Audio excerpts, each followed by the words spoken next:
जी।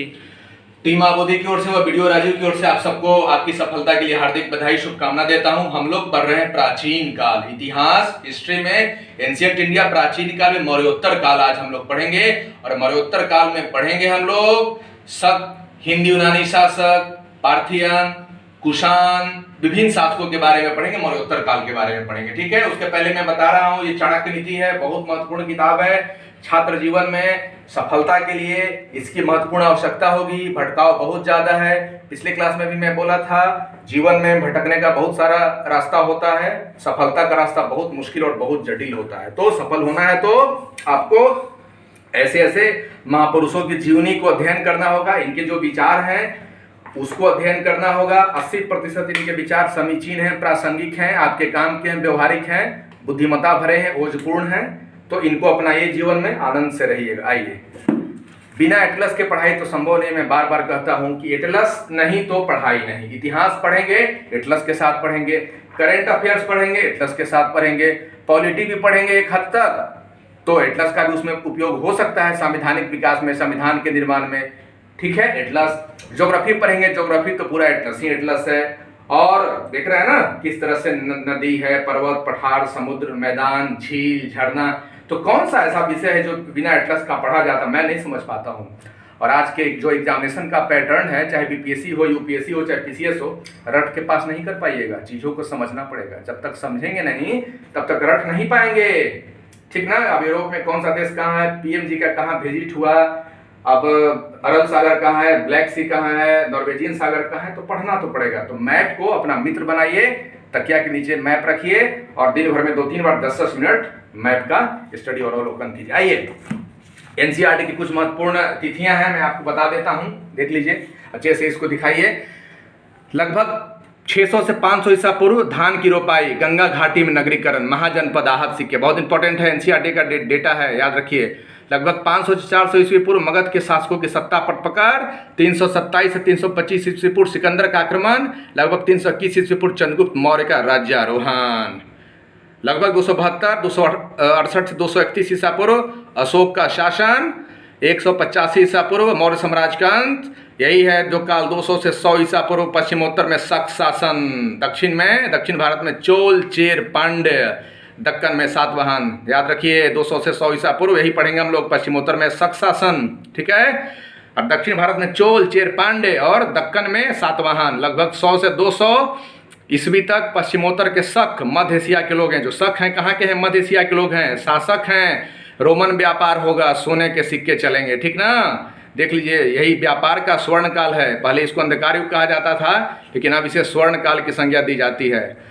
78 ईस्वी कनिष्क का राज्यारोहण, 100 से 200 ईस्वी सातवाहन और शक शासकों द्वारा भूमि अनुदान के अभिलेखीय प्रमाण, 300 ईस्वी गुप्त शासन का आरंभ, 335 से 375 ईस्वी समुद्रगुप्त, 375 से 415 ईस्वी चंद्रगुप्त द्वितीय, दक्कन में वाकाटक। आगे चल के आगे हम लोग पढ़ेंगे, ठीक है। ये भी देख लीजिए, महत्वपूर्ण है। 500 ईसा पूर्व पाणिनि का अष्टाध्यायी, पढ़े थे ना, संस्कृत व्याकरण के ग्रंथ है पाणिनि का अष्टाध्यायी। लगभग 500 से 200 ईस्वी पूर्व प्रमुख धर्म सूत्र का काल है। 500 से 100 ईसा पूर्व यही आरंभिक बौद्ध ग्रंथ त्रिपिटक, विनय पिटक, सूत पिटक, अभिधम पिटक पाली भाषा में, ठीक है। यही 500 ईसा पूर्व से 400 ईस्वी का काल है, रामायण महाभारत का काल है। गुप्त काल में इसको लिखा जाएगा संस्कृत में। 200 से 200 ईसा पूर्व का काल मनुस्मृति, संस्कृत में तमिल संगम साहित्य का भी काल है। संगम साहित्य की रचना होगी, संगम काल है दक्षिण में, ठीक है। लगभग 100 ईस्वी चरक और सुश्रुत संहिता, आयुर्वेद की प्रथम ग्रंथ, आयुर्वेद का प्रथम ग्रंथ संस्कृत में, याद रखिएगा। भारत के आयुर्वेद के विश्व विख्यात महाविद्वान चरक और सुश्रुत हैं, ठीक है। 100 ईस्वी में आएगी चरक और सुश्रुत संहिता। 200 ईस्वी से पुराणों का संकलन होगा संस्कृत में। 300 ईस्वी भरत मुनि का नाट्य शास्त्र संस्कृत में, ठीक है। 300 से 600 ईस्वी अन्य शास्त्र रहेगा। 400 से 500 गुप्त काल में कालिदास द्वारा रचित साहित्य रहेगा। खगोल विज्ञान में आर्यभट्ट, वराहमिहिर के ग्रंथ, जैन ग्रंथ इत्यादि की भूमिका रहेगी, ठीक है।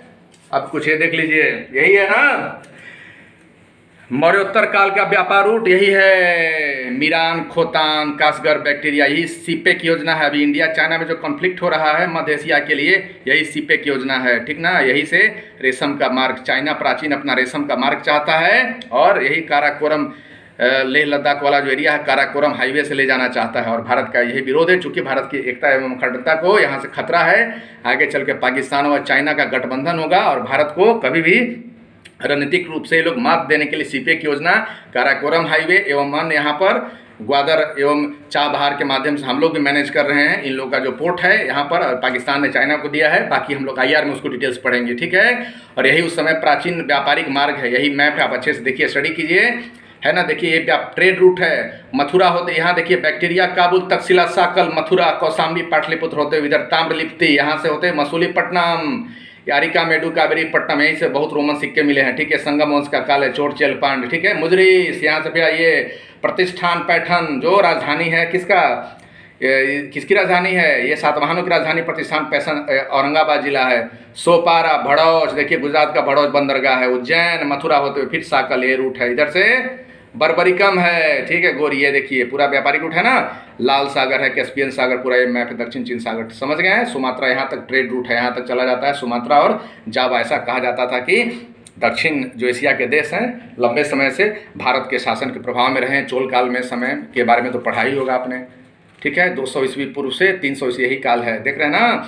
बामियान, काबुल, पुरुषपुर, तक्षशिला, साकल, यही क्षेत्र है। शक का, कुषाण का, हिंद यवन का। भारत जब जब कमजोर पड़ा है तो विदेशी आक्रमणकारियों ने ये सत्ता ये किया है, ठीक है। बाकी देखिए श्रावस्ती, अयोध्या, कौशाम्बी, वाराणसी, पाटलिपुत्रा, विदिशा, सांची, उज्जैनी, नर्मदा नदी है, नासिक, सोपारा, जुन्नार, एलोरा, करीमनगर, अमरावती, नागार्जुनकोंडा, कोलार, कावेरी, उरईयूर, मदुरई, अरिकामेडू, कावेरीपट्टनम। बिना मैप का स्टडी नहीं, बिना मैप की पढ़ाई नहीं, ठीक है। तो देखिए चीज़ों को समझिए, मैं कितना बता पाऊंगा। ये प्रमुख बौद्ध स्थल पहले भी बताया गया, ठीक है। ये अशोक का साम्राज्य, आइए इतिहास गवाह है, देखिए यहाँ, ठीक है। इतिहास गवाह है, यही भारत है ना, जम्बू द्वीप, आर्यावर्त, ठीक है। इतिहास गवाह कि जब जब हम लोग कमजोर हुए हैं, मौर्य काल के बाद पढ़ा ना आपने किस तरह से हमने पढ़ा कि चाणक्य चंद्रगुप्त की सहायता से आगे चल के चंद्रगुप्त मौर्य ने बिंदुसार और अशोक का साम्राज्य कहाँ तक, पाकिस्तान, काबुल, अफगानिस्तान, ईरान तक कितना दूर तक फैला हुआ था। लेकिन मौर्य वंश की समाप्ति के बाद, बृहद्रथ की हत्या करके जब शुंग वंश की स्थापना होगी, ब्राह्मण वंश की, उसके बाद से देखिए जब शासन कमजोर होगा, केंद्रीय सत्ता कमजोर होगी, तो विदेशी आक्रमणकारियों का दौर शुरू होगा। चूंकि हिंद यूनानी शासक तो इस सिकंदर के आक्रमण के बाद ये सब यूनान का क्षेत्र था, तो यूनानी तो अटैक करेंगे ही करेंगे। और भी शक हैं, कुषाण हैं, पार्थियन, सब ये मध्य एशिया के हैं, कुछ मध्य एशिया के हैं, कुछ ईरान के हैं। ये आएंगे भारत पर जहाँ जहाँ मौका मिलेगा, पश्चिमोत्तर भाग में, अंदरूनी भागों में भी, ये पंजाब वाले क्षेत्र में आकर अपना अपना साम्राज्य और राज कायम करेंगे। और ये लंबे समय तक चलेगा। आगे चल के 500 यहाँ तक गुप्तों को संघर्ष करना पड़ेगा। गुप्त काल के बाद ही लगभग विदेशियों का सत्ता पूरी तरह समुद्रगुप्त के बाद में उखड़ता है। लेकिन उखड़ेगा क्या, फिर 200 साल बाद, फिर 650, 750, 712 में ये सिंध पर तो आक्रमण हो ही गया ना, अरब का, सऊदी अरब से यहाँ से ये अभियान चला। और यहाँ सिंध पर जो पाकिस्तान के जो प्रांत है हम लोग का है, गुजरात से सटा हुआ है, ये सिंध प्रांत है। सिंध प्रांत में फिर से इनका ये शासन स्थापित हो गया। और फिर धीरे धीरे चल के 712 के बाद में यहाँ रहेंगे, फिर कोशिश करेंगे। लेकिन राजपूत शासकों ने अपनी वीरता, अदम्य वीरता और साहस के साथ लड़ा और इस साम्राज्य को छून रखा। लेकिन आगे चल के दिल्ली सल्तनत में गौरी गजनी का आक्रमण होगा, दिल्ली सल्तनत, और धीरे धीरे करके फिर भारत भी धीरे धीरे चल के दिल्ली सल्तनत के बाद में फिर विभिन्न शासकों में मुगल काल में भी भारत अधीन हो जाएगा और ये लंबे 1000 वर्षों की गुलामी रहेगी, ठीक है। बाद में ब्रिटिश शासन होगा पूरे भारत में, और 15 अगस्त 1947 को वो ऐतिहासिक दिन होगा। चलिए तो अब हम लोग पढ़ेंगे, क्या पढ़ेंगे अब हम लोग पढ़ेंगे, ठीक है। मैप देख लीजिए, मैप के साथ स्टडी, मौर्योत्तर काल पढ़ेंगे, इतिहास पढ़ रहे हैं हम लोग, ठीक है। आइए देखिए मौर्योत्तर काल, मैप देख लीजिए, बिना मैप का स्टडी नहीं है। तो मौर्योत्तर काल की घटना, मैप को चीज समझिए। अब आइए, हम लोग आज हिस्ट्री पढ़ रहे हैं, चीजों को बताना बहुत जरूरी है। आज हम लोग हिस्ट्री पढ़ रहे हैं, जैसा कि सबको पता है। पढ़ाई को रुचि के साथ करना है ना। गाना भी सुनना है, ठीक है। फिल्में भी देखना है, ठीक है। अपने करीबियों से बात भी करना है, ठीक है। मन लगाने के लिए और भी जो जो आप कर सकते हैं कीजिए, ठीक है। पढ़ना क्या है, एक तपस्या है, ठीक है। इसको पूरी शिद्दत से करना पड़ेगा, ठीक है। आधे अधूरे मन से नहीं करना होगा, पूरी निष्ठा के साथ करना होगा। ईश्वर पर आपको भरोसा रखना होगा जीवन में सफल होने के लिए। आशावादी हैं तो सब कुछ है, निराशावादी हैं तो आप समझिए कि आपका जीवन बेकार है, ठीक है। कुछ अच्छी अच्छी पुस्तकों का अध्ययन करना पड़ेगा। माँ है हम लोग की, कौन है, मदर टेरेसा, इनके बारे में जानना होगा, इनके बारे में पढ़ना होगा। स्वामी विवेकानंद जी हैं, ठीक है, इनके बारे में पढ़ना होगा। ऐसे महापुरुषों के बारे में पढ़ना होगा, जीवनी के बारे में पढ़ना होगा। हमारे बाबा साहब जैसे लोग हैं, कितने कठिन परिश्रम करके मेहनत करके हमारे राष्ट्रपिता जी हैं, ठीक है। ऐसे ऐसे लोगों के बारे में पढ़ते रहिए, मनोबल बना रहेगा। रविन्द्रनाथ टैगोर जी हैं, ठीक है, ये भारत के लाल हैं, ऐसे लोगों के बारे में पढ़िए, मजा आएगा जीवन में, ठीक है। और बाकी से आहार है ना, आहार विहार विचार ये सब भी अच्छा रखना होगा, तब सफलता मिलेगी आपको, ठीक है। अब आइए हम लोग देखेंगे हिस्ट्री में हम लोग क्या पढ़ेंगे। मध्य एशिया से भारत का संपर्क, ये मौर्योत्तर काल है, ठीक है। और मौर्योत्तर काल में यही मध्य एशिया से भारत का संपर्क होगा। और भारत आने वाले विदेशियों का क्रम पूछा जाता है क्या है। तो सबसे पहले कौन आएंगे, हिंद यूनानी नंबर 1 पहले, फिर शक आएंगे, फिर पहलव आएंगे, फिर कुषाण आएंगे, ठीक ना। समझे कि नहीं समझे, देखिए चीजों को ठीक से, ये पूछा जाता है बार बार। हिंद यूनानी ये सिकंदर के समय से ना, 326-27 हम लोग पढ़े नहीं अभी,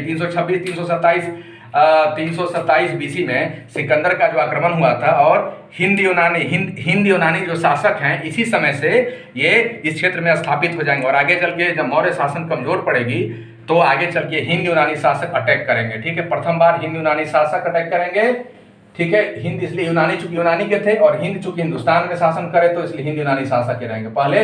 इनके बाद दूसरे नंबर कौन आएंगे, शक आएंगे। दूसरे नंबर कौन आएंगे, शक आएंगे। तीसरे पर कौन आएंगे, पहलव आएंगे। और चौथे पर कौन आएंगे, कुषाण आएंगे, ठीक है। तो चीजों को समझिए अच्छे से। विदेशियों का क्रम है हिंद यूनानी पहले, दूसरे में शक, तीसरे में पहलव, चौथे में कुषाण। इंपॉर्टेंट। अब आइए हिंद यूनानी एक एक कर हम लोग देखते हैं। हिंद यूनानी शासकों को ग्रीक शासक भी कहा जाता है या बैक्टीरियाई शासक भी कहा जाता है। हिंद यूनानी को क्या बोला जाता है, ग्रीक बैक्टीरियाई। सबसे प्रथम यूनानी आक्रमण किसके नेतृत्व में हुआ, डेमेट्रियस के नेतृत्व में हुआ। डेमेट्रियस, ठीक है, डेमेट्रियस प्रथम। ये बैक्टीरियाई शासक है। बैक्टीरिया कहाँ है भाई, मध्य प्रदेश, मध्य एशिया वाले क्षेत्र में है। ईरान तजाकिस्तान वाला जो एरिया है उसी में है, मध्य एशिया का क्षेत्र है। प्रथम यूनानी आक्रमण हुआ डिमेट्रियस के नेतृत्व, डिमेट्रियस प्रथम, ठीक है। ये बैक्टीरियाई शासक है। और इन्होंने पश्चिमोत्तर भारत को क्या कर लिया, जीत लिया। पश्चिमोत्तर भारत मतलब क्या, जो अभी जो क्षेत्र है हम लोग का पाकिस्तान सटा हुआ, जो पंजाब हरियाणा वाला जो क्षेत्र है विशेष करके, इन्होंने पश्चिमोत्तर भारत को जीत लिया। और इसके बाद राजधानी इन्होंने बना दिया साकल पंजाब में, ठीक है। बहुत इंपॉर्टेंट है। प्रथम यूनानी शासक डेमेट्रियस प्रथम ने पश्चिमोत्तर भारत को जीता, राजधानी बनाया साकल पंजाब को बना दिया, ठीक है। इसके और प्रमुख शासक मिनांडर एक बहुत प्रमुख शासक होंगे। इनका चलिए कार्यकाल भी लिख दिया गया, 165 से 135 ईसा पूर्व इनका कार्यकाल है मिनांडर का, ठीक है। और मिनांडर जो रहेंगे ये डेमेट्रियस के क्या रहेंगे, उत्तराधिकारी रहेंगे, ठीक है। डेमेट्रियस जो शासक है इनके क्या रहेंगे, उत्तराधिकारी, ठीक ना। मिनांडर डेमेट्रियस उत्तराधिकारी रहेंगे। मिनांडर क्या है, बौद्ध साहित्य, बौद्ध जो साहित्य है क्या है, मिलिंदपना है। इसी में मिनांडर और नागसेन के बीच का क्या है, संवाद है। मिनांडर और नागसेन के बीच का क्या है, संवाद है। ये कुषाण वंश में नागसेन रहेंगे, दरबार में रहेंगे। इनको सापेक्षता के सिद्धांत के लिए भारत का आइंस्टीन के नाम से जाना जाता है। इन्हीं और मिनांडर के बीच में क्या होगा इनके और मिनांडर के बीच में, बौद्ध धर्म पर विभिन्न शस्त्र होगा, शस्त्रार्थ होगा, चर्चा परिचर्चा होगा। तो यही है मिनांडर नागसेन का संवाद। बौद्ध साहित्य मिलिंदपन्हो में ये मिलता है। बहुत इंपॉर्टेंट है। कौन सा ग्रंथ है, तो मिलिंदपन्हो। मिनांडर नागसेन बौद्ध धर्म की दीक्षा लिया और इतना प्रभावित हो गए ये मिनांडर शासक कि नागसेन से इन्होंने क्या किया, बौद्ध धर्म की दीक्षा ले लिया, ठीक है। बौद्ध धर्म में शामिल एक तरह से हो गए, ठीक है। प्रसिद्ध बौद्ध ग्रंथ कौन है भाई, मिलिंदपन्हो। वही जो मैं बताया, नागसेन और किसके बीच का संवाद है, नागसेन और मिनांडर के बीच का संवाद है। भारत पर प्रथम आक्रमण पुष्यमित्र शुंग के काल में होगा, ठीक है। पुष्यमित्र के शुंग का ही काल इस समय रहेगा ना, शुंग वंश का रहेगा। इसी समय हिंद यूनानी आक्रमण होगा। लेख वाले सिक्के, चूंकि हिंद यूनानी शासक आएंगे तो इनकी कुछ देन भी है, ये लेख वाले सिक्के जारी करेंगे। इनके सिक्कों पर तरह तरह का लेख अंकित रहेगा। सबसे पहले तो भारत में लेख वाले सिक्के, आगे तो गुप्त का बहुत ज्यादा होगा, लेकिन सबसे पहले लेख वाले सिक्के जारी करेंगे यही हिंद यूनानी शासक हैं। तो बहुत इंपॉर्टेंट है कि लेख वाले सिक्के किसने जारी किया, तो हिंद यूनानी शासक। और प्रारंभिक सोने के सिक्के, प्रारंभिक तौर पर एकदम सबसे पहले प्रारंभिक तौर पर जो सोने के सिक्के हैं ये भी हिंद यूनानी शासक जारी करेंगे। तो इंपॉर्टेंट चीज है, समझ में आया। लेख वाले सिक्के जारी करेंगे प्रथम, पहले यूनानी शासक, सोने के सिक्के भी जारी। कला में भी देखिए इनका गांधार कला है, ठीक है। गांधार कला भारतीय और ग्रीक कला का क्या है, मिला जुला समन्वित संस्कृति है। समन्वित आर्ट, इसको होलिस्टिक आर्ट भी कहा जाता है। हेलेनिस्टिक आर्ट कहा जाता है। बहुत इंपॉर्टेंट पूछेगा कि हेलेनिस्टिक आर्ट क्या है, तो ये गांधार कला का दूसरा नाम हेलेनिस्टिक आर्ट है। भारतीय और ग्रीक कला से संबंधित है। जो अफगानिस्तान वाला क्षेत्र है, पश्चिमोत्तर भारत वाला क्षेत्र, पाकिस्तान वाला क्षेत्र, इसी आर्ट में ना बामियान में जो अफगानिस्तान में वो बुद्ध की मूर्ति थी, बाद में चल के उसको तोड़ दिया गया, ठीक है, आतंकवादियों के द्वारा। चलिए, नाटक में पर्दा प्रथा का प्रचलन बहुत इंपॉर्टेंट है। पूछा जाएगा कि नाटकों में जो पर्दा का प्रचलन है, ये एक तो गंधार कला होगा, हिंद यूनानी शासकों के दिन गंधार कला या हेलेनिस्टिक आर्ट, नाटक में पर्दा का प्रचलन हो गया। और इसका उदाहरण भी है एक तपस्यारत बुद्ध प्रतिमा, ठीक है, गांधार कला का उदाहरण दे दिया गया है तपस्यारत बुद्ध प्रतिमा। कभी जाइएगा वहाँ म्यूजियम, दिल्ली म्यूजियम में जाने का मौका मिलेगा, दिल्ली में या पटना म्यूजियम में, तो आप देखिएगा, तुलना कीजिएगा क्या है गंधार कला के बारे में, है ना, मथुरा कला के बारे में, अमरावती शैली है इसके, अमरावती कला के बारे में, विभिन्न कलाओं के बारे में तुलना कीजिएगा, अच्छा लगेगा। बाकी डिटेल्स हम लोग बाद में पढ़ेंगे। तो गंधार कला का उदाहरण है, ठीक है। तो समझ में आया, ये हिंद यूनानी शासकों का हुआ, मुख्य रूप से यही इंपॉर्टेंट है, यही पूछा जाता है, तो इसको देख लीजिएगा। बाकी भाभा नहीं बनना है, विद्वान नहीं बनना है, ठीक है, आइंस्टाइन आर्किमिडीज बनना नहीं है, नाक्सेन बनना नहीं है। इतना चीज़ देखिएगा, पढ़िएगा, बार बार चीज़ों को समझिएगा भाई। हिंद यूनानी के बाद कौन आएंगे भाई? शक शासक आएंगे। शक मध्य एशिया से आएंगे, मध्य एशिया से, वही बता दिए, ताजिकिस्तान तुर्कमेनिस्तान वाला जो क्षेत्र है, किर्गिस्तान उज्बेकिस्तान वाला क्षेत्र से आएंगे, ठीक है। 5 शाखाएं इनके थी, इनकी 5 शाखाएं थी। सबसे प्रसिद्ध थी पश्चिमी शाखा, विभिन्न शाखाएं में भारत के अंदरूनी भाग में प्रवेश कर गए थे, बाकी अन्य शाखाएं भी इनकी थी। 5 शाखाओं में सबसे महत्वपूर्ण थी पश्चिमी शाखा, ठीक है, जो कि ये कहाँ रहेंगे? पश्चिमी शाखा भारत में खासकर गुजरात वाले क्षेत्र में बहुत मजबूती के साथ ये अपना जड़ जमा लिए थे। हर शाखा की राजधानी भारत और चूंकि मध्य एशिया से आए थे, तो इनकी राजधानी दोनों जगह रहेगी, भारत में भी रहेगी और अफगानिस्तान में भी रहेगी, जानकारी के लिए बताया जा रहा है, ठीक है। इनके प्रमुख राजा रुद्रदामन प्रथम थे, बहुत इंपॉर्टेंट है, रुद्रदामन प्रथम 130 से 150 AD, याद रखिएगा। इनके प्रमुख जो शासक हैं कौन है? रुद्रदामन प्रथम है, ठीक ना, रुद्रदामन प्रथम है, ये शक शासक है रुद्रदामन प्रथम। इनसे जुड़ा हुआ सुदर्शन झील है। सुदर्शन झील का निर्माण कौन कराया था? आपको पता है कि चंद्रगुप्त मौर्य के समय में इसका निर्माण हुआ था, गुप्त काल में हुआ था। सुदर्शन झील कहाँ है? तो गुजरात में है, ठीक है। सुदर्शन झील गिरनार पर्वत पर है, गुजरात के गिर के जो जंगल है वहाँ गिरनार पर्वत पर है, ठीक है, ठीक ना, ये गुजरात में है, ठीक है। गुजरात राजस्थान का भी कुछ क्षेत्र है, ठीक है। तो गुजरात में मुख्य रूप से याद रखिए, ठीक है। मरम्मत का कार्य किया था, सुदर्शन झील जो गिरनार पर्वत पर है, इसको मरम्मत का कार्य किया था, ठीक है। और यहीं पर इन्होंने रुद्रदामन प्रथम का जूनागढ़ अभिलेख है, यही संस्कृत का पहला और सबसे लंबा अभिलेख है। बहुत इंपॉर्टेंट, इतिहास में इसकी बहुत प्रमुख भूमिका है। इसके पहले के जो भी अभिलेख थे क्या थे? प्राकृत भाषा में थे। इसके पहले के जो अभिलेख थे प्राकृत भाषा में थे, जो भी अशोक के अभिलेख लिखे हुए थे, लेकिन पहली बार संस्कृत का सबसे पहला और सबसे बड़ा अभिलेख, एकदम इंपॉर्टेंट है, जूनागढ़ अभिलेख। जूनागढ़ अभिलेख संस्कृत का सबसे पहला और सबसे लंबा अभिलेख है। संस्कृत भाषा का सबसे पहला और सबसे लंबा अभिलेख है जूनागढ़ अभिलेख। रुद्रदामन प्रथम का जूनागढ़ अभिलेख। ये सुदर्शन झील जो चंद्रगुप्त मौर्य के द्वारा निर्मित किया गया था गिरनार पर्वत पर, इसका इन्होंने मरम्मत करवाया था, जीर्णोद्धार करवाया था। और जो जूनागढ़ अभिलेख पूछ सकता है किसने खोजा था? Colonel Tod. ये ब्रिटिश पुरातत्वविद हैं कर्नल टॉड साहब, इन्होंने जूनागढ़ अभिलेख को खोज निकाला था, ठीक है। भारत का पहला संस्कृत अभिलेख है जूनागढ़ अभिलेख, भारत का क्या है? पहला संस्कृत अभिलेख है। विक्रम संवत 58 ईसा पूर्व में इन्हीं शक शासन में विक्रम संवत का प्रारंभ हुआ, ठीक है। भारत सरकार भी इसको मान्यता देती है। 58 ईसा पूर्व में विक्रम संवत, ठीक। कई संवत है, गुप्त संवत है, शक संवत है, विक्रम संवत है। तो शकों के समय में विक्रम संवत 58 ईस्वी पूर्व में हुआ। शक के समय सौराष्ट्र प्रांत का शासक कौन था? गुजरात का जो प्रांत है सौराष्ट्र, शक के समय सौराष्ट्र प्रांत का, सौराष्ट्र या सौराष्ट्र भी बोला जाता है, इसके शासक सुविशाख, बहुत इंपॉर्टेंट है, ठीक ना, गवर्नर होंगे, अच्छे हैं, इसलिए इनके बारे में पढ़ा जाता है। तो शक के समय सौराष्ट्र प्रांत का शासक कौन थे? सुविशाख। अब आइए शकों के बाद कौन आएंगे? पहलव या पार्थियाई। अब आइए इसके संस्थापक कौन? सिंह विष्णु, बहुत इंपॉर्टेंट है। पहलव या पार्थियाई वंश के संस्थापक सिंह विष्णु हैं। पहलव पार्थियाई वंश के संस्थापक सिंह विष्णु हैं। इनका क्रम हिंद यूनानी प्रथम, द्वितीय शक और तीसरा इनका क्रम है आक्रमणकारियों में। ईरान इनका मूल निवास स्थान है, जिस तरह से ईरान मूल मध्य एशिया निवास स्थान शकों का था, पहलव पार्थियाई का निवास स्थान ईरान है, मूल निवास स्थान है। राजधानी तक्षशिला रहेगी। अभी कहाँ में है? पाकिस्तान में है तक्षशिला। प्रथम विश्वविद्यालय तक्षशिला में ही है। चाणक्य ने चंद्रगुप्त मौर्य को यही दीक्षित किया था, ठीक है। विश्व का प्रथम विश्वविद्यालय तक्षशिला है। तो पहला पार्थिया राजधानी तक्षशिला थी। प्रसिद्ध शासक गोंडो फर्निस हुए हैं, गोंडो फर्निस। और तख्ते बही अभिलेख एक मिला है, पेशावर से प्राप्त हो, बहुत इंपॉर्टेंट है। ये पहला शासक या पार्थियाई शासक से संबंधित है, क्या है? तख्ते बही अभिलेख, ठीक है, पेशावर से प्राप्त हुआ, पाकिस्तान में पेशावर से प्राप्त हुआ तख्ते बही अभिलेख, गोंडो फर्निस संबंधित, ठीक है। संत टॉमस ईसाई धर्म प्रचारक, सबसे पहली बार संत टॉमस जो है, संत टॉमस ईसाई धर्म प्रचारक, सबसे पहली बार संत टॉमस ईसाई धर्म प्रचारक यही भारत की धरती पर सबसे पहले आएंगे। संत टॉमस पहली बार भारत की धरती पर आएंगे ईसाई धर्म के प्रचार में। पहला शासनकाल इंपॉर्टेंट है, पहला ईसाई प्रचारक यही है संत टॉमस। तो ये हो गया, आइए पहला पार्थियाई।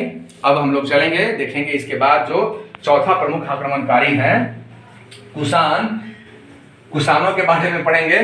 कुषाण वंश के संस्थापक हैं, इनको देवपुत्र की भी उपाधि दी गई है। किसान जो इनके शासक थे कुषाण वंश के, वो देवपुत्र की उपाधि लेते थे, है ना। इनके राजत्व सिद्धांत में डिटेल्स में मेंस में पढ़ा जाता है। संस्थापक कुजुल कड़फिसेस हैं। संस्थापक कौन है कुषाण के? कुजुल कड़फिसेस, याद रखिएगा, बहुत इंपॉर्टेंट है। कुषाण वंश के संस्थापक कुजुल कड़फिसेस।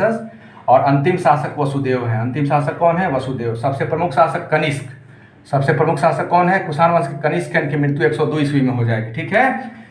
सबसे प्रमुख शासक कनिष्क है, मृत्यु 102 में। राजधानी थी, दो राजधानी थी, एक पुरुषपुर पेशावर में थी। पुरुषपुर पेशावर पाकिस्तान में है, देख लीजिएगा मैप में, पुरुषपुर पेशावर। दूसरा मथुरा, उत्तर प्रदेश में मथुरा है भारत में। दो राजधानी थी इनकी, पुरुषपुर पेशावर में, दूसरा राजधानी, द्वितीय राजधानी मथुरा में, भारत उत्तर प्रदेश में। भारत में सर्वप्रथम सोने के सिक्के, सबसे पहले सोने के सिक्के सर्वाधिक मात्रा में, सबसे ज़्यादा सोने के सिक्के सर्वाधिक मात्रा में, शुद्ध सोने के सिक्के इसी कुषाण समय में चला है, ठीक है। और ये सिक्के राजा कौन थे उसमें? भीम कड़फिसेस, बहुत इंपॉर्टेंट है और बीपीएससी में पूछा भी गया है कि भारत में सबसे शुद्ध सोने के सिक्के और सर्वाधिक सोने के सिक्के किस शासक के काल में चला? तो भीम कड़फिसेस, यही भीम कड़फिसेस ये कुषाण वंश के शासक हैं, याद रखिएगा, भीम कड़फिसेस। भारत में सर्वप्रथम सोने के सिक्के, शुद्ध सोने के सिक्के, सर्वप्रथम सोने के शुद्ध सिक्के और सर्वाधिक मात्रा में सिक्के किसने जारी किया? कुषाण शासक भीम कड़फिसेस ने। और सिक्के पर क्या रहा? शिव, नंदी और त्रिशूल की भी आकृति रही, बहुत इंपॉर्टेंट है। पहले जो अभिलेख वाले सिक्के जारी हिंद वंश शासक किए थे, लेकिन इनके सिक्के पर अभिलेख में शिव, नंदी और त्रिशूल की भी आकृति रहेगी। इससे क्या है? शैव धर्म के बारे में भी जानकारी मिल रही है, ठीक ना। आइए, शैव का उपासक, और ये क्या थे? तो शैव के उपासक। अब आइए महत्वपूर्ण शासक भीम कड़फिसेस के बाद, कुजुल कड़फिसेस, भीम कड़फिसेस के बाद कनिष्क पर आइए। ये भी बहुत महान शासक हैं, बौद्ध धर्म के बहुत बड़े संरक्षक हैं, ठीक है। कनिष्क 78 ईस्वी में राजा बना, 78 में ये राजा बनेंगे कनिष्क साहब, और शक संवत ये चलाएंगे। यही भारत का क्या है? राष्ट्रीय कैलेंडर है, शक संवत। कनिष्क साहब ने शक संवत चलाया 78 ईस्वी में, और यही भारत का क्या है? राष्ट्रीय कैलेंडर। बहुत इंपॉर्टेंट पूछा जाता है किसके शासनकाल में? कनिष्क 78 ईस्वी में भारत का शक संवत क्या है? ये राष्ट्रीय कैलेंडर है। चौथी बौद्ध संहिता, चतुर्थ बौद्ध संहिता, ठीक है, का इनके समय में हुआ कहाँ? कश्मीर में हुआ था, पढ़े हैं ना मौर्य वाले में, कश्मीर के कुंडल वन में हुआ था, ठीक है। किसमें? वसुमित्र और अश्वघोष की अध्यक्षता में हुआ था ना। आइए, पढ़ चुके हम लोग हैं। चौथी बौद्ध संहिता हुई, महायान हीनयान का बंटवारा भी हुआ था। महायान संप्रदाय के ही अनुयायी थे। बौद्ध धर्म दो भागों में बट गया था, जो ज़्यादा जड़ था वो हो गया हीनयान, और जो उदार था, खुला था, मूर्ति पूजा में विश्वास रखता था, कनिष्क का सुरक्षा दे था महायान संप्रदाय, ठीक है। तो ये महायान संप्रदाय के ही कनिष्क उपासक थे। राजकवि इनके कौन थे? अश्वघोष थे। इनकी प्रमुख कृति कौन है? सौंदरानंद बुद्धचरित सरिय पुत्र प्रकरण, बहुत इंपॉर्टेंट है। इनके राजकवि अश्वघोष की कृतियां पूछा दिया जाएगा कि इनमें से अश्वघोष की कौन कौन सी कृतियां हैं? सौंदरानंद, बुद्धचरित, सरिपुत्र, तो तीनों कृतियां याद रखिएगा। सरिपुत्र प्रकरण भी कहा जाता है कभी कभी, सरिपुत्र प्रकरण। तो अश्वघोष की कृति है सौंदरानंद, बुद्धचरित, सरिपुत्र प्रकरण। आइए, इनके दरबार में और भी, जैसे अकबर के दरबार में 9 रत्न रहते थे, उसी तरह चंद्रगुप्त द्वितीय के दरबार में भी कई सारे रत्न रहते थे। चंद्रगुप्त मतलब जो गुप्त शासक है चंद्रगुप्त द्वितीय, उसी तरह से कनिष्क के दरबार में भी कई रत्न रहते थे। उन्हीं में एक चरक है जिन्होंने चरक संहिता लिखा, ठीक है, चरक संहिता, ठीक ना। ये क्या है? चरक संहिता क्या है? तो आयुर्वेद की बहुत बड़ी ग्रंथ है, ठीक ना, आयुर्वेद की बहुत बड़ी ग्रंथ है। इसमें शल्य चिकित्सा पद्धति के बारे में आगे चल के सुश्रुत भी शल्य चिकित्सा पद्धति के बारे में बताएंगे, ठीक है। वसुमित्र, पार्श्व, संग रक्षा, सुगो, ये सब 9 रत्नों में, मतलब रत्नों में शामिल है, विद्वान थे जो इनके दरबार में थे। चरक की चरक संहिता कृति है वसुमित्र, ठीक है, पार्श्व, संगरक्ष, अश्रुघोष, ठीक है। और विद्वान एक कौन थे? नागार्जुन। नागार्जुन और चिकित्सक प्रमुख विद्वान, नागार्जुन भी बहुत प्रमुख विद्वान थे, चिकित्सक प्रमुख थे, विद्वान। राजवैद इनके कौन थे? चरक थे। राजवैद कौन थे इनके? चरक थे, ठीक है। ये नागार्जुन देख लीजिएगा, बहुत इंपॉर्टेंट है, ठीक ना। राजवैद चरक है। भारत का आइंस्टाइन कहा जाता है। भारत का आइंस्टाइन कहा जाता है किसको? नागार्जुन को भारत का आइंस्टाइन कहा जाता है। इन्होंने माध्यमिक सूत्र का प्रतिपादन किया था। भारत का आइंस्टाइन नागार्जुन को कहा जाता है, ठीक है। गंधार शैली और मथुरा शैली का विकास हुआ, ठीक है। गंधार शैली यूनानी संस्कृत, गंधार और मथुरा से और ज़्यादा विकास हुआ। गंधार कला में हेलेनिस्टिक आर्ट भी बोला जाता है। तो गंधार शैली और मथुरा शैली का विकास हुआ। और वसुमित्र महाविभास सूत्र, वसुमित्र ने क्या लिखा था? महाविभास सूत्र, बौद्ध धर्म का विश्वकोश है, ठीक है ना। ये बौद्ध धर्म का विश्वकोश कहा जाता है, महाविभास सूत्र। पूछा जाएगा कि वसुमित्र के प्रमुख कृति कौन है? तो महाविभास सूत्र बौद्ध धर्म का विश्वकोश है। व्यापार में प्राचीन रेशम का मार्ग का विकास हुआ था। अभी हम लोग दिखाया ना, कैसे खोतान से बैक्ट्रियस, चाइना से लेके भारत काराकोरम हाईवे से ऊपर मध्य एशिया तक जाता था, यहाँ तक यूरोप तक जुड़ जाता था। तो व्यापार में प्राचीन रेशम मार्ग का क्या हुआ था? प्राचीन रेशम मार्ग के समय विकास हुआ था। वसुमित्र कृति महाविभास सूत्र है, बौद्ध का विश्वकोश कहा जाता है। गंधार शैली मथुरा शैली का विकास हुआ। भारत का नागार्जुन कहा जाता है। तो चीज़ों को समझिए, आत्मसात कीजिए और एक बार स्क्रीनशॉट लीजिए, ठीक है। देखिए चीज़ों को अच्छे से समझिए, समझ रहे हैं ना। नागसेन में कंफ्यूजन नहीं कीजिएगा, ये नागसेन और इधर मिलिंद पन्हो वाले नागसेन, ठीक है। इतिहास में विवाद भी है, क्योंकि डेट काल 165 से 165 ईसा पूर्व की बात हम लोग कर रहे हैं और यहाँ 78 ईस्वी की बात कर रहे हैं। इस समय की बात इनके दरबार में थे, ठीक है। तो देख लीजिएगा, इसमें कंफ्यूजन अलग अलग ही याद रखिएगा, ठीक है। मिलिंद पन्हो नागसेन और ये नागसेन, इनको दो व्यक्ति समझिएगा, अलग अलग याद रखिएगा, नहीं तो कंफ्यूजन की संभावना बढ़ेगी इसमें, ठीक ना। तो चीज़ों को समझिए, देखिए चीज़ों को अच्छे से। और यह जो काल है, थोड़ा सा और मैं बता देता हूँ कि इसमें अंधकार युग का कॉन्सेप्ट था, ठीक ना। पहले इतिहास में कहा गया कि यह जो काल है सो अंधकार युग का काल है, ठीक है। चूंकि ज़्यादा रिसर्च नहीं हुआ था एवं अन्य कई सारी चीज़ें थी, तो अंधकार युग का काल बाद में रिसर्च अनुसंधान में कई सारे रिसर्च में इतिहासकारों ने ये अंधकार युग का कॉन्सेप्ट क्या खत्म कर दिया। और यह जो काल है अंधकार युग का काल नहीं है, बल्कि बहुत ही विकसित व्यापार वाणिज्य का काल है। विकसित क्या है? व्यापार वाणिज्य का काल है, ठीक ना। व्यापार वाणिज्य अपने क्या है? चरमोत्कर्ष पर है, ठीक ना। देखेंगे व्यापार वाणिज्य चरमोत्कर्ष पर है ना। रेशम का मार्ग है, रेशम का मार्ग के बारे में पहली बार आज इसके बारे में चर्चा की जा रही है। चाइना की सीपेक योजना है, भारत भी योजना बना रही है, तो उस समय था। तो ये अब अंधकार युग का कॉन्सेप्ट खत्म हो गया है और यह जो काल है वो क्या है? विकसित का काल है। और आगे चल के हम लोग गुप्त काल पढ़ेंगे। गुप्त काल में हम लोग पढ़ेंगे स्वर्ण काल है। गुप्त काल कला एवं संस्कृति में स्वर्ण काल है। गुप्त काल कला संस्कृति के क्षेत्र में गुप्त काल को क्या समझते हैं हम लोग? स्वर्ण काल की संज्ञा देते हैं, ठीक है। ये अंधकार युग नहीं है। हाँ, राजनीतिक में हम लोग अंधकार युग समझ सकते हैं। राजनीतिक में हम लोग अंधकार युग समझ सकते हैं। क्यों भाई? क्योंकि अब बिंबिसार जैसे शासक नहीं है, बिंदुसार जैसे शासक नहीं है, अशोक जैसे शासक नहीं है। पूरे भारत के क्षेत्र को क्या कर दिया गया? इंडियन क्षेत्र का क्या कर दिया गया भाई? विभाजन कर दिया गया विभिन्न क्षेत्रों में, है कि नहीं है? आइए, यहाँ तो पूरा का पूरा को अलग अलग भागों में अलग अलग शासक हो गए हैं। तो जो वो काल था साम्राज्यवाद का काल था, वो भी खंडित हो गया, कमजोर हो गया, टूट गया, इसलिए अब ये नहीं पढ़ा जाता, ठीक है।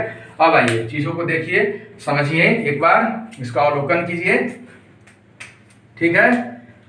और उसके बाद फिर आप ये करेंगे और ये साथ ही साथ मैं आपको बता देता हूं कि ये दक्षिण भारत का जो क्षेत्र है, ठीक है, यहाँ पर ये संगम काल है, ठीक है। संगम काल चल रहा है और संगम काल में रहेंगे चेर रहेंगे, चोल रहेंगे और पांड्य शासक रहेंगे, ठीक ना। ये तीन रहेंगे, चेर, चोल और पांड, ये तीनों शासकों का काल है। संगम काल चल रहा है यहाँ पर, ये खास करके दक्षिण भारत वाले क्षेत्र में।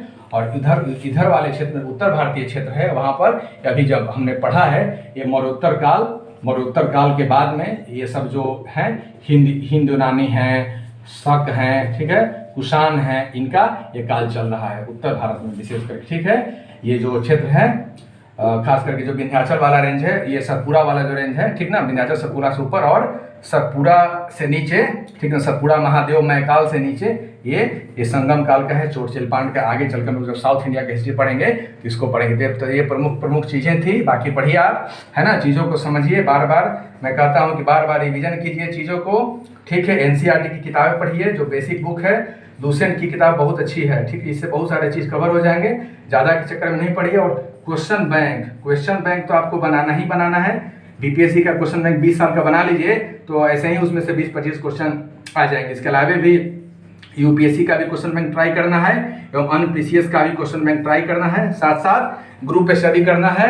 ग्रुप स्टडी बहुत इंपॉर्टेंट है। और ई लर्निंग प्लेटफॉर्म पर भी जाना है। ई लर्निंग प्लेटफॉर्म पर कई सारे अच्छे साइट हैं, उसको भी आप फॉलो कीजिए, तब जाके आपको सफलता मिलेगी। इन्हीं के साथ में आप गुरु दक्षिणा में क्या देंगे, गुरु दक्षिणा देंगे कि नहीं देंगे? गुरु दक्षिणा में ये महाबोधि को मजबूत कीजिए। आप भी महाबोधि के अंग हैं। कल होके आप जब आपका सिलेक्शन होगा, आप जब ऑफिसर बनेंगे तो आपकी भी ये जिम्मेवारी रहेगी महाबोधि को आगे ले जाना है। मुख्य हमारा मकसद क्या है कि गांव गरीबों, विशेष करके जो हिंदी माध्यम के छात्र हैं, उनको हम लोग को क्या करना है, मदद करना है, ठीक है। राष्ट्र निर्माण में हम लोग ये महत्वपूर्ण सहयोग कर रहे हैं। पता है ना, विद्या धन ऐसा धन है कि जिसको जितना बांटेगा और बढ़ेगा, ठीक है। तो विद्या धन को खूब सारा बांटना है। तो अभी जो भी हमसे बन पड़ रहा है अपने टीम के माध्यम से, तो आप इसको लाइक करेंगे कि नहीं करेंगे? लाइक कीजिए, क्या कीजिए, सब्सक्राइब कीजिए, ठीक है। चीज़ों को क्या कीजिए, शेयर कीजिए, तब ना हम लोग का महाबोधि चैनल बढ़ेगा।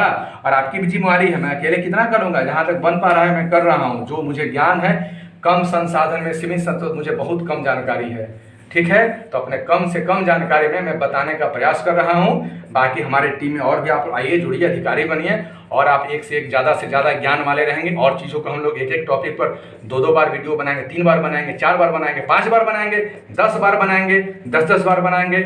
इस तरह से हम लोग आने वाले 6 महीना, 1 साल, 2 साल, 3 साल में कर देंगे, ताकि चीज़ इतनी आसान हो जाए कि फिर कहीं किसी हमारे गरीब गांव के छात्र को, हिंदी माध्यम के छात्र को कहीं कोई परेशानी नहीं हो। इसी के साथ मैं अपनी बातों को, वाणी को विराम देता हूं, और अपने गुरुदेव की आराधना के साथ, आपको दीपो भव, कोई आपको सिखा नहीं सकता है, कोई बुद्धिमान बना नहीं सकता है। हमारे गुरुदेव हैं, श्री कृष्ण भगवान हैं, वह हमारे गुरुदेव बुद्ध हैं, महात्मा बुद्ध हैं, गौतम बुद्ध हैं। सफलता का रास्ता कोई पूछेगा तो अष्टांगिक मार्ग, सीढ़ी के 10 नियम, आप दीपो भव। इसी के साथ महाबोधि की ओर से आपको ढेरों सारी आपकी सफलता के लिए कामना। आइए, राष्ट्र निर्माण में हम लोग अपना अमूल्य योगदान दें, अपने जीवन को न्यौछावर करें। जिस तरह से हमारे सैनिक, हमारे डॉक्टर लगे हुए हैं, हमारे कोरोना वॉरियर्स लगे हुए लोगों की सेवा में, हम लोग भी अपने विद्याधन से अपने आप को ज्ञानवान बनाएं और अपने समाज राष्ट्र की रक्षा करें, सेवा करें। और महाबोधि को मजबूत बनाना आपकी जिम्मेवारी। आप भी महाबोधि के सदस्य हैं, तो महाबोधि को ज़्यादा से ज़्यादा लाइक, सब्सक्राइब करके उसको फैलाना और लोगों को करना। और केवल मेरी जिम्मेवारी नहीं है, आगे चल के आप सबको करना। तो आइए, इसी के साथ आपकी सफलता के लिए मैं ईश्वर से, ऊपर वाले से, प्रभु श्री कृष्ण से नमन, वंदन, अभिनंदन और सफलता की कामना करता हूँ। जय हिंद, जय भारत।